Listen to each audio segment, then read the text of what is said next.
જય શ્રી રામ.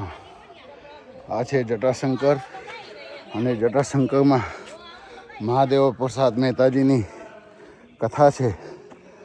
અને એવા સરળ વક્તાની જ્યારે કથા હોય ત્યારે દરેક વ્યક્તિને આવવું જોઈએ. અને અમે આજે ઘણું બધું કિંમતી સમય કાઢીને આવ્યા છીએ દાદાની કથામાં.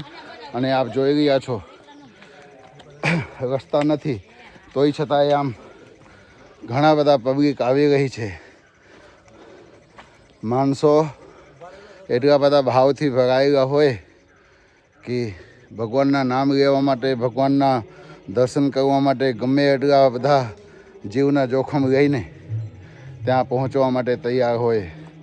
જેવી રીતે જો 70, 80, 90 વર્ષના વ્યક્તિઓ પણ આવીને કથા શ્રવણ કરવા માટે ત્યાં જટાશંકરમાં પહોંચી ગયા છે.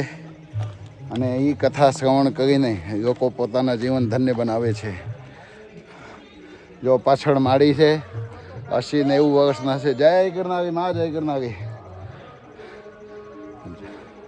તો પોતાના જીવન ભવ્ય બનાવવા માટેના એક સાધન છે પ્રભુનું નામના સ્મરણ.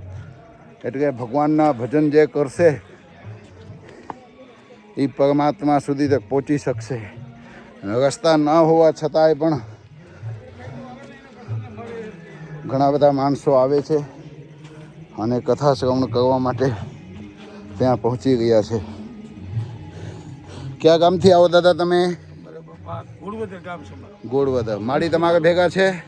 માળી તમારા ભેગા જ છે? એટલે સરસ. જય શ્રી રામ.